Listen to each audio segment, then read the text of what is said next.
In the summer of 1954, inside a Swiss conference room, diplomats from the United States, the Soviet Union, China, Britain, and France huddled around a circular table to argue over lines on a map of Southeast Asia.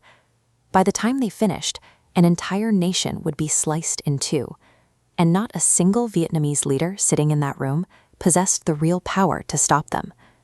How did a conflict fought thousands of miles away, primarily between a fading empire and local revolutionaries, end with foreign powers dictating the future of millions of people? Why did they draw their boundary at a completely arbitrary point on a map, known as the 17th parallel? And how did this single compromise ignite 20 years of continuous fighting? The diplomats intended this division to be a brief 2-year band-aid, but to see how it ended up trapping an entire population, we have to look at the power vacuum left by the collapse of the French colonial empire. For nearly 100 years, France had run Vietnam as a colony, primarily extracting rice, rubber, and coal for the benefit of Paris. The Vietnamese laborers working the plantations had almost zero say in how their own society was governed. Resentment simmered for decades, until the Second World War. As Japanese forces occupied the region and weakened French control, a focused resistance movement took shape under Ho Chi Minh.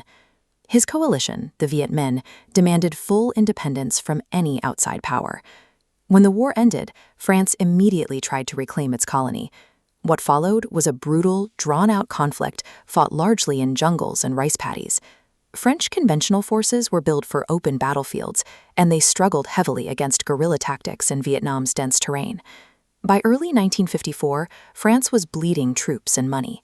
Seeking a decisive victory, they built a massive, heavily fortified base in a remote valley called Dien Bien Phu. They expected to draw the Viet Minh into an open fight they could win with superior artillery. Instead, Viet Minh forces led by General Vo Nguyen Giap did what the French considered mathematically impossible. They hauled heavy artillery pieces by hand, dragging them through steep, dense jungle terrain, and dug them into the hills surrounding the French base. From those heights, the Viet Minh rained fire down on the valley. After a 56-day siege, with their supply flights shot out of the sky, the French garrison completely collapsed. That staggering defeat at Dien Bien Phu immediately destroyed France's ability to hold on to the country. The military reality on the ground forced a sudden, panicked scramble back in that Geneva conference room to figure out who would actually govern Vietnam. With the French military defeated, the future of Vietnam moved to the negotiating table.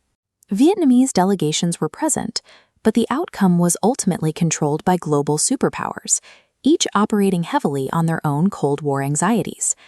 Looking at this map from the resulting Geneva Accords, you can see exactly how they settled the problem. They drew a horizontal boundary right across the midpoint of the country. This latitude line, the 17th parallel, had zero historical or cultural meaning to the people living there. It was just a convenient geographical center.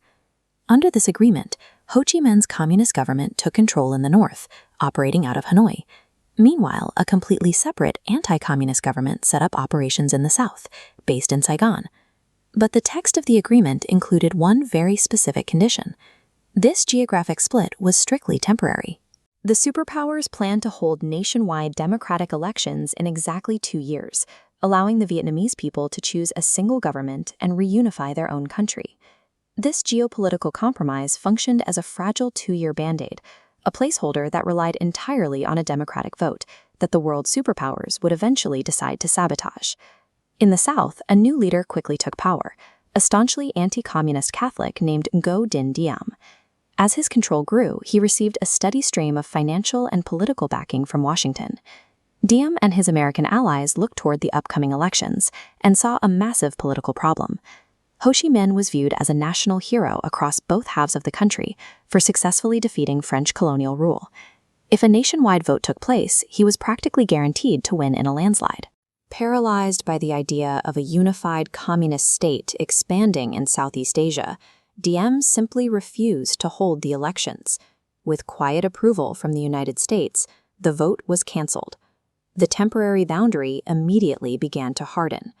Diem used his time to build an increasingly authoritarian state in the South, suppressing political opposition while Ho Chi Minh consolidated a strict communist government in the north. Almost overnight, millions of Vietnamese families found themselves physically separated by a border they never voted for, trapped inside a country chopped in half by foreign powers. By erasing the promise of a democratic vote, those superpowers took an arbitrary line drawn on a Swiss conference table and turned it into a permanent ideological wall. They had set the exact foundation for the next 20 years of devastating war. This is Sergeant Ronald Payne. He is armed with a flashlight, a knife, and a revolver, and he is about to disappear into a hole in the earth barely 2 feet wide. The moment he clears the entrance, he enters a world of total sensory deprivation. Every movement is a gamble against hidden tripwires. If he has to fire his weapon, the concussive blast in this narrow clay pipe will likely rupture his eardrums. It is an impossible way to fight a war. Yet, for years, Vietnamese guerrillas used this darkness to neutralize the most advanced military technology on the planet. Above ground, the United States maintained total aerial dominance. They deployed massive fleets of helicopters to ferry troops and supplies across the jungle, backed by an endless supply of artillery. The Viet Cong had no equivalent to this.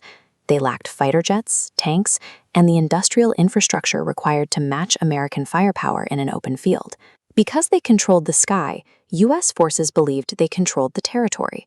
They established massive base camps and landing zones, often unaware that they were standing directly on top of the enemy's subterranean headquarters. The network beneath the Cu Chi district reached 250 kilometers in length and dropped as far as 4 levels deep.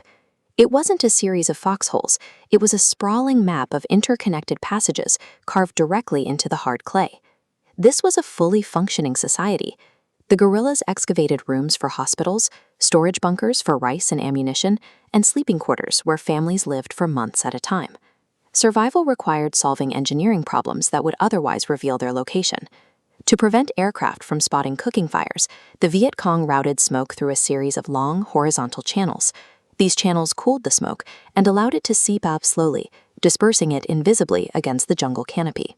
These engineering details turned the earth into a shield. Surface-level artillery and standard aerial bombardment could shake the walls, but the network was too deep and too well reinforced to collapse. Every inch of this network was engineered to kill anyone who came looking for it. Entrances were seamlessly camouflaged under layers of leaves, with trapdoors so small an average soldier couldn't even squeeze through.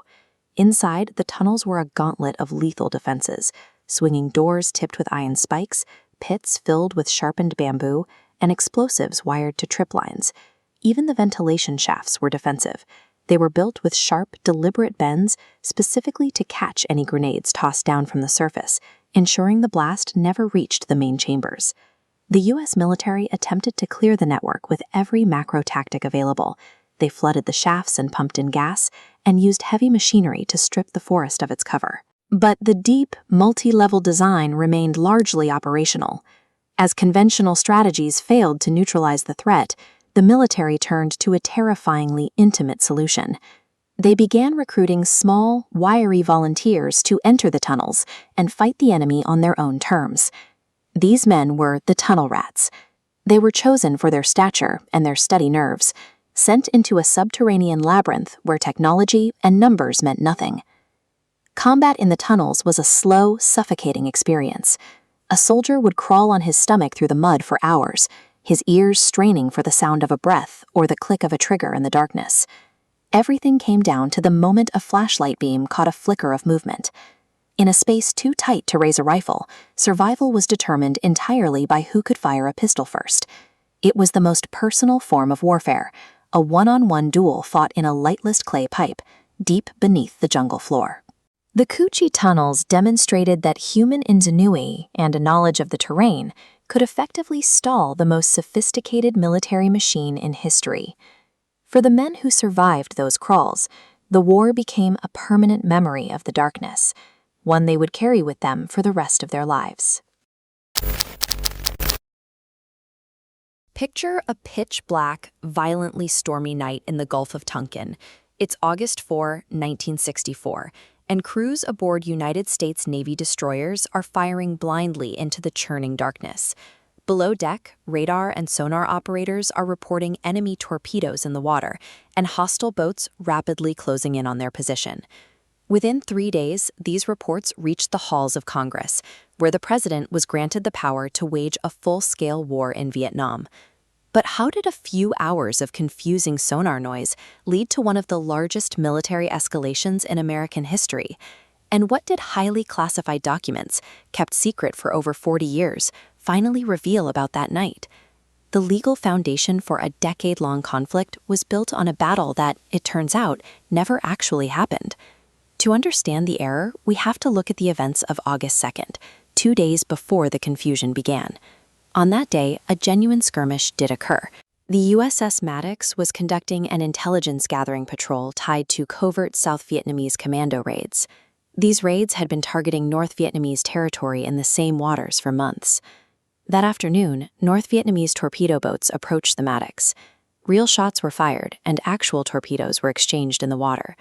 American aircraft eventually drove the boats off, but the encounter left behind physical evidence: a single enemy bullet strike on the Maddox. This physical encounter left the American crew hyper-alert and expecting another ambush when they returned to the same area 2 nights later. On the night of August 4th, the Maddox was back on patrol, now joined by a second destroyer, the USS Turner Joy. The conditions were different this time. The crews were operating in near-zero visibility, fighting through severe thunderstorms and heavy, violent seas. Staring at glowing circular radar screens in dark rooms, operators suddenly began reporting new contacts. In the chaos of the storm, they interpreted radar blips and sonar pings as an unfolding attack. However, the commander on the scene, Captain John Herrick, sent urgent messages back to Washington, cautioning that the sonar reports were likely just the ship's own propeller noise and weather anomalies. When the sun rose, there was no physical proof of an engagement, no torpedo damage on the ships, no debris floating in the water, and pilots saw no enemy vessels. The crews of the Maddox and Turner Joy spent the night firing at ghosts, misinterpreted data, and the noise of a storm. In Washington, D.C., decision-makers were receiving these initial, chaotic reports from the Gulf of Tonkin. The raw data from the ships moved up the chain of command, passing through analysts before reaching the president. As the reports traveled higher, the warnings from Captain Herrick regarding weather anomalies and sonar noise were omitted. The contradictory evidence was stripped away. President Johnson responded to this filtered data by ordering retaliatory airstrikes and going on television to announce a pattern of unprovoked North Vietnamese aggression. By removing the uncertainty on the ground, the intelligence reports created a false sense of conviction at the highest levels of government. On August 7, 1964, Johnson brought his case to a crowded House chamber, presenting the events as a clear pattern of aggression that required a formal response. Congress responded almost unanimously by passing the Gulf of Tonkin Resolution. It granted the president the power to take all necessary measures to repel armed attacks without a formal declaration of war. In 2005, the National Security Agency finally declassified internal studies related to that week in August. The studies concluded that the August 4th attack never happened. The radar and sonar readings that sparked the retaliation had been completely misread. It was the equivalent of a homeowner calling the police because they were startled by a moving shadow, and the authorities responding by destroying the entire block before checking if an intruder was actually there. Millions of lives were lost in a decade-long war that was escalated on the official justification of a complete illusion.